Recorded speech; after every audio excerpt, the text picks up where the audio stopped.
whatever it may be. I mean, looking at the information from what GSB did, J.R. Smith,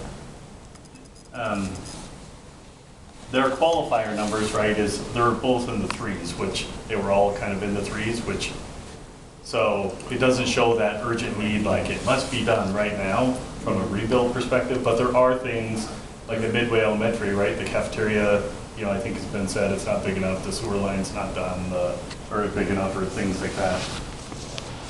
Our opinion is, yeah, Midway would be the most pressing. Yeah, and that's what we kind of heard. And then of the two elementary schools, and then I think by the time the board does their due diligence on West Campus, they're gonna need to do something fairly quickly there. Yeah. With just the seismic issues that are present. Yep. Yeah. Yep. Yeah. So this is just. Okay, go ahead, Ben. So one other thing on that piece, there is from a lot perspective. I mean, you could, if you wanted to start the freshman campus earlier, directly north to the east of the football stadium. Right now, there's parking and it's a practice field, or I don't know what it is, lacrosse field. They play lacrosse there all the time. The P is just east of the stadium. Just east of That's the stadium. That's the PE field. Yeah. You know, there may be potential of, you know, if you wanted to start it sooner, you could potentially put a campus there and then tear down, demolish West Campus sooner. Once the thing's built, then you never end up in portables, right? Because the problem with the larger school option is that you got to tear down West Campus And then to build a new one. What do you do with the people during that? Yeah, so that's why you end up getting this. That's why you do the addition first, plus portables. But if you could do what Brad's saying, you wouldn't even hit this situation where you need portables, right? Because you could keep that West Campus line. We didn't want to propose that because we know that's taking a practice field out. But there are. So the PE. The PE kids Right. go out there during the school day. Yeah, so it may be a non-starter. We just said Yeah. that's why it's not in the presentation. But there may be other options that actually eliminate that problem too. Okay, so Kind of like asking the seminary, you know, working out a deal with the LDS church to say, we know your seminary building's here, but we need a fire lane. It's a heck of a lot cheaper to build a seminary building, you know, to have them rebuild a seminary building somewhere else, or do a land swap or whatever else. You know, things like that, right, to be able to make the campus work. So Chris, would your proposal be to still go out for the larger bond, but say, hey, let's get all of this done, or? that's one of the or would politics. you So go- I have no idea. I mean, I think where we were kind of getting at on that is that you've got bonds rolling off. Sure. We haven't put that in the presentation just because I actually have a day job and didn't have time. And so you've got bonds rolling off. I think our thought is you could time these bonds with them rolling off so it feels like less of Without it being a tax increase, right? And so that's what I would recommend doing is to think about, okay, when are bonds rolling off so that we could time these. You know, my hunch is not to go out with a $129 million bond, right? If you go out with what we need But to you get were the just showing what could. yeah, we're just saying we could, thinking across the next 10 years, you're going to need 129 million, right? Base case, right? At least if you go this route, right? And so think about. It's the same money for the same period of time. Yeah, exactly. And so it's just when do you want to, you know, approach? And again, I think the Valley is very price sensitive right now. And so again, if I were a politician, that's what I'd do. But You're right, it is a tough issue in that, you know, grouping different things together can pull in votes yeah, from a larger, you yeah. know, from the county at large versus, you know, if they were to vote on a new elementary at Midway, are you going to really get votes from Heber and Wasatch County? Yeah, maybe later. I think again, Mike. I think you can get the Valley to vote on a high school alone, right? And I think if you did a bond for 2 elementary schools that were on different sides of the valley or something, I don't know. Again, I'm not a politician. I'll deal with you guys. I think that you've got bonds rolling off that seem like a strategic time to put another one on, right? Okay. So other things about large high schools, right? So I think one thing that. So I'm not trying to say that large high schools are scientifically proven to be better, right? All I'm trying to say is that we're not doing anything out of the norm here, right? So you look at the top 10 high schools by ACT score, right? Most of these guys are big, right? So they're 2,000 plus. Not only that, the vast majority do not have freshmen in them, right? So you got, these are all no. Only Corner Canyon and Skyline have freshmen in them, right? Now, Park City will be adding them, Yep, right? and their numbers will jump. Yeah, so then their numbers will jump up a lot as they come in. If you look at the top 35 high schools, 60% of them don't have freshmen in their high school, right? So the only point I'm making here is that this is not an unusual path to make. Many high schools in the state have made this choice, right? And very good high schools have made this choice. And you Give use the- 30, We've been back and forth, we've done it both ways over the years, we kind of flexed there to make Yeah. enrollment work. But Paul, if the freshmen are moved out of the physical building itself and are in adjacent campus, does that change your A5, A6 status, or does that, No, it that's nothing to do doesn't? with They it. count freshmen to, Oh, they they count sophomores to They seniors. count juniors and seniors for 4, 5, and 6A, 10th through 12th for 3A and lower. For different reasons. Oh, they count it okay. that I just way. wasn't sure how that was done. Yeah. Okay, so it wouldn't be unusual it being in a 2,000 plus school. And again, we would never get above Lone Peak at 2,500, right? We'd always be below that in this model. And you got American Fork at 2,400, Corner Canyon at 23, right? Okay, so this is mostly maybe just my own intellectual satisfaction to look at the data, right? So I teach at BYU, right? And I'm very familiar with the dynamic of a class being funded, right? The school is happy to let a 10-person class go for a year to experiment, but they're not happy to let it keep going if it doesn't meet certain size, right?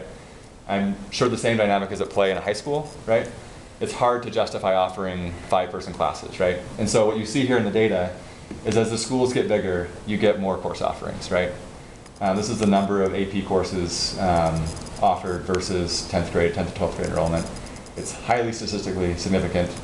Now, so again, this is not to say that you can't be a small school and offer tons of AP classes. You're seeing that right here. I forget who this is, but they're a small school and offering a boatload of AP classes, right? Park City. Actually, that's right. That is Park City, right? So it can be done. It's obviously a more expensive model, right?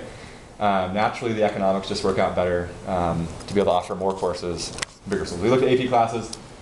We suspect the same is true for CTE. CTE, right?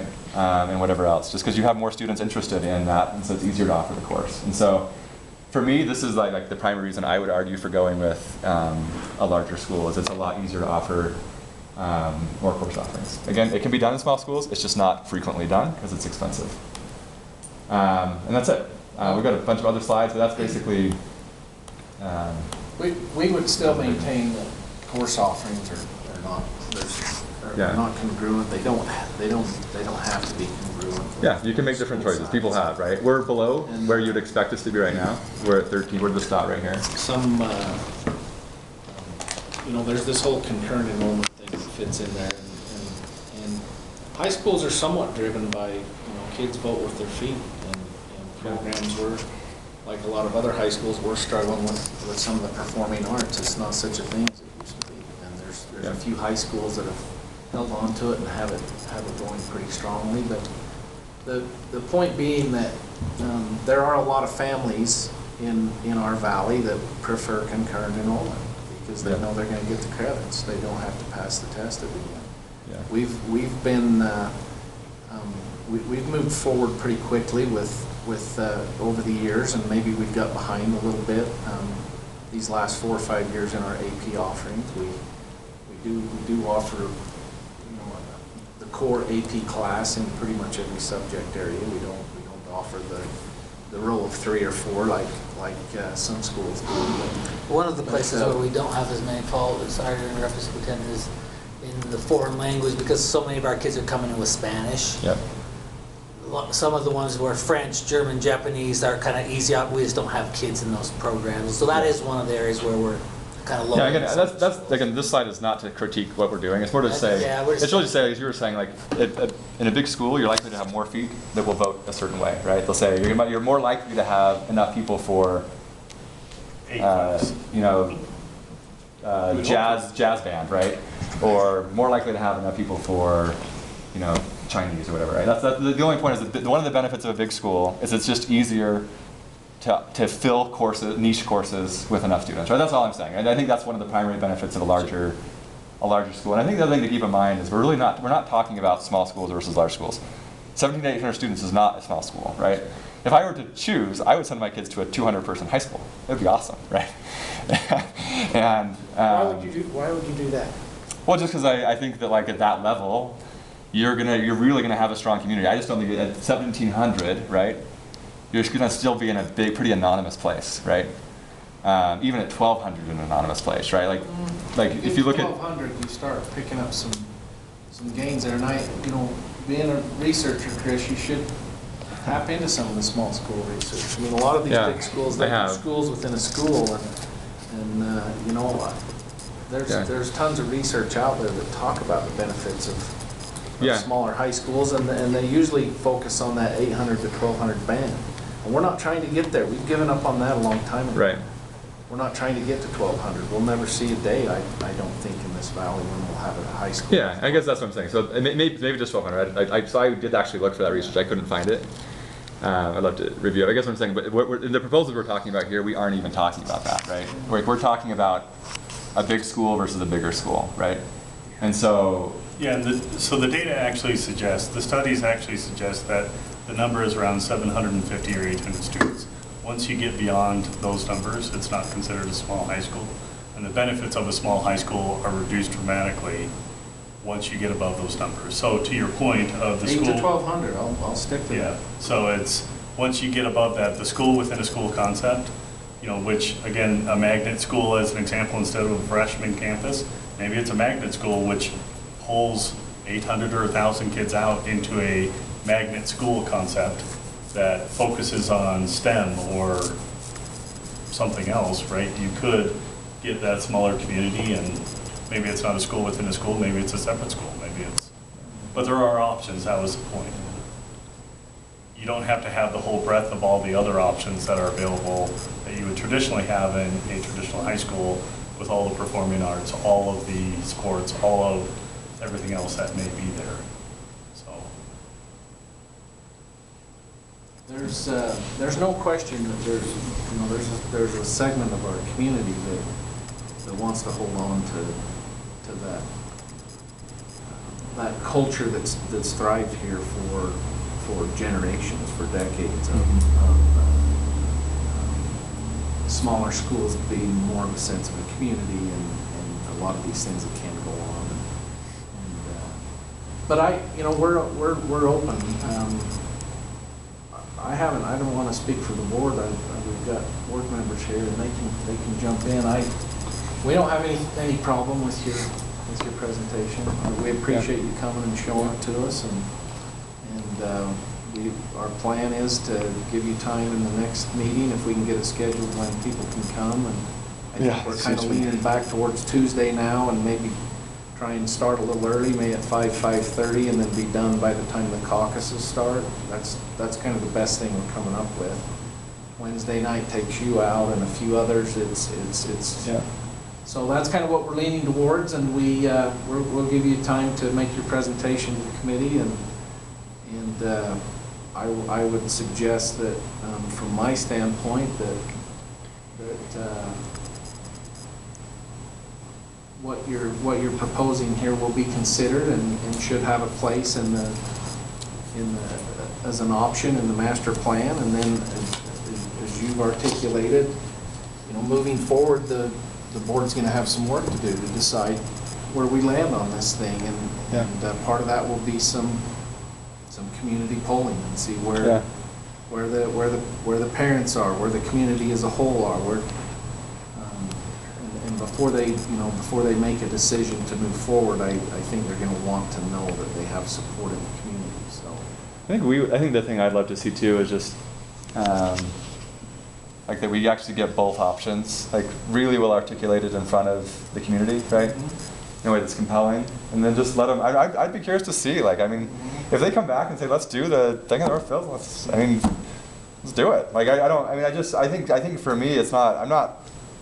I really want to see that dialogue, right? I think, and this is, probably not your fault. I know they were invited, but you look at the committees like on the committee I was on, I was like the lone voice there, right? Like, I'd really like to get it to a place where we're really getting a representation of the community, right? Seeing this, hearing both sides, and if we did that, then like, Meaning the 57% that voted. yeah, the 57% that voted against, right? And that's what I want to see. If we see that, then like, I have no desire to like sabotage what's going on here, right? Like, I feel bad that like what happened last time felt like that's what happened, right? My motivation was not that, right? In fact, I said no to ever getting involved multiple times before I finally said yes. The only reason I did is I just said, like, I think the community deserves to see more than one option. And so I'd like it to not just be debated on the committee, I guess what I'm saying, and debated amongst the board. And you're saying that, like polling, but like, let's get the information in front of them, right? You've got people like Daryl Wasatch, for example, who's spreading information on Facebook that's not true, right? He's saying the option is between, you know, small reasonable schools, 7,800, and a 5,000 person high school. That's not true, right? And so we have to get the information. Like, I think what we're saying is reasonable. It may be wrong. It may be not what the community wants, but I think they deserve to see the actual facts, right? So how do we facilitate a forum like that? Do we do a night where we present both and we record it, right? And then we share it broadly, and the school board's pushing it, and we're pushing it to get everyone to see it. So they come informed, right? And it doesn't just Poll at the end of it. Yeah, exactly. And there's a poll at the end of it of people that are watching, right? And With a unique email address, so that yeah, so you have to put some type of identifier, so you can't just watch it 400 times. What? I would say let's start with the discussion with the committee. Yeah, for sure. And we can go from there. You guys have anything you want to add, Tori, Tyler? No, I'm just going to say it's good. It's also options that we have looked at and discussed. Yeah. But you know, yeah, we're in this find out period of time where we're looking for everything. So I agree. Yeah. And let's get it all out there. The last thing we want to do is go to bond and fail. Yeah. That's the last thing I want And to. I don't think, it's not good for anybody. Yeah. And so I'd say let's get it figured out and see what the community will support. And that's Yeah. our worry. I think last time it got down to the wire, down to the stretch, and then there was this dissent that came through right at the end. That's the last thing that we want to see happen. Right. Is that, you know, we've done all this work, and then right at the last minute they say, whoever the group is, let's thwart this thing again. That's the last thing we want to see happen. Yeah. And that's what happened last time. Yeah. So, yeah. All righty. At the risk of, like,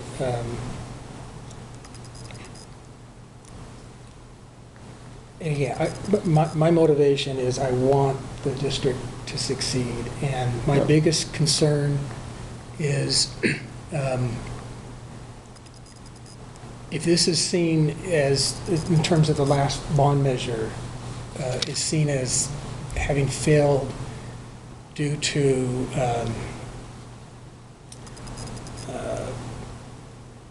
lack of understanding, or if the messaging, you know, wasn't made, or there wasn't proper educating of the public. I strongly feel, my gut feel is it'll fail again. That it wasn't just simply a messaging issue, and it wasn't just simply an education of the residents of the valley. And again, I saw this kind of firsthand through my campaign.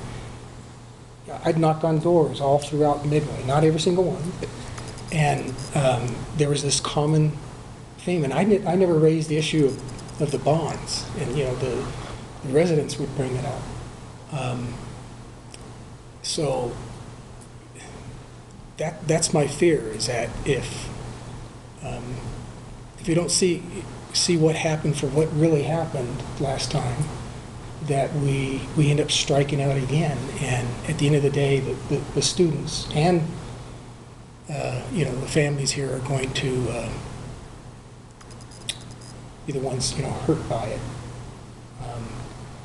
I wish, you know, I wish the bond had passed.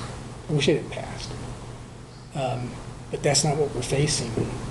And at the same time, I'm seeing, at least in Midway and in talking with city managers and planning directors and building departments, the growth, to me, that has occurred over the last 2 years is just increased, I think, potentially for those that would vote down the bond like they did last time.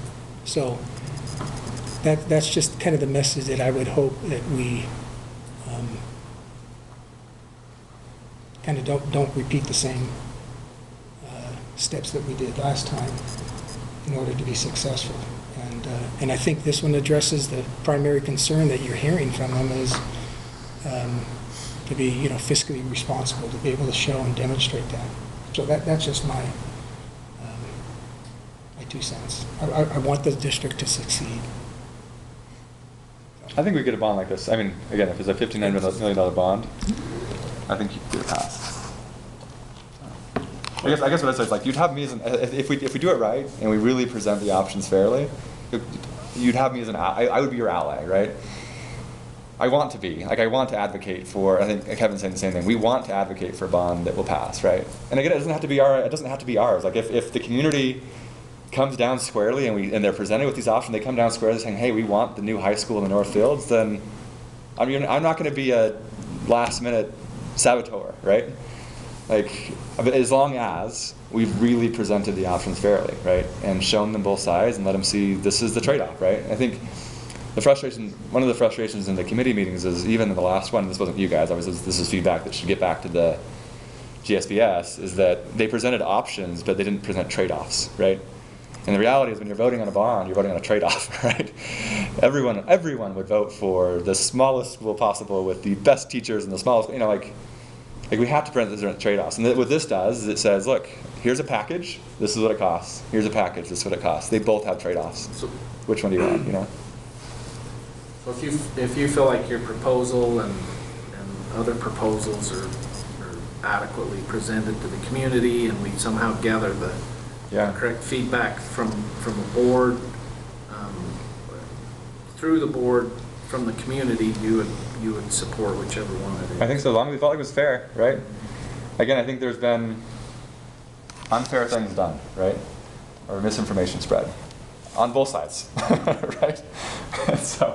And so I think as long as it's like really We'd be presented. all for a good faith effort to make sure correct information. Yeah, and again, for me, it's like if I were the school board, like this wouldn't have my name on it, right? Or our names on it. I'm not speaking for myself. Maybe these guys want. I don't think we care to have our names on it, right? Like, I think as a board, if you wanted to, we know the board doesn't have the trust of the community, right?